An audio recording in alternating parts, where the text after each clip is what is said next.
We moved to our 20 acres of bush in Humpty Doo in 1994. Much of it had been cleared or altered in some way, but it was part of a wildlife corridor along the Howard River system, with the Howard sandsheet behind us.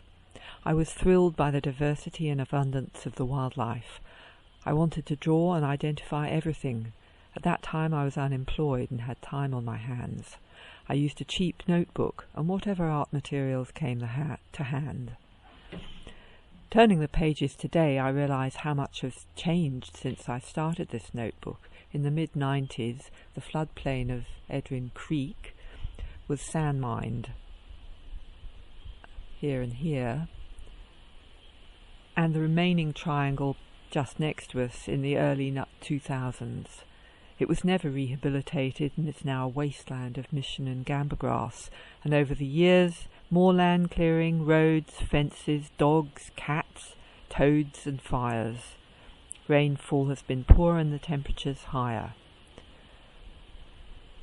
Reptiles, maybe fungi, but also frogs have been the main casualties. The frog chorus, which reverberated through the early wet season evenings, is hardly noticeable now. In 1995, we could see or hear 14 of the 16 species recorded for this area. So let's look at those vanished frogs. I don't even know what that one was. This one is the Australian bullfrog, Cyclorana australis.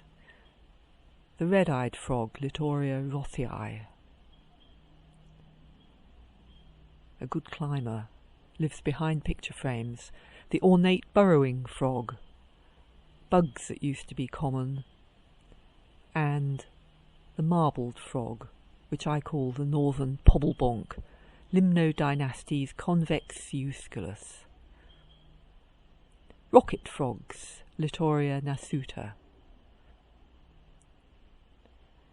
Floodplain toadlets, Euperolia inundata.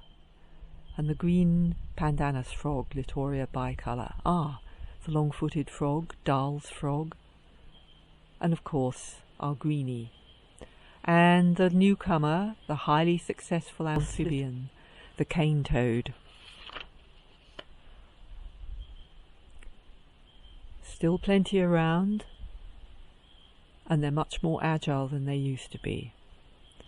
I'm glad I managed to capture some of these creatures on paper.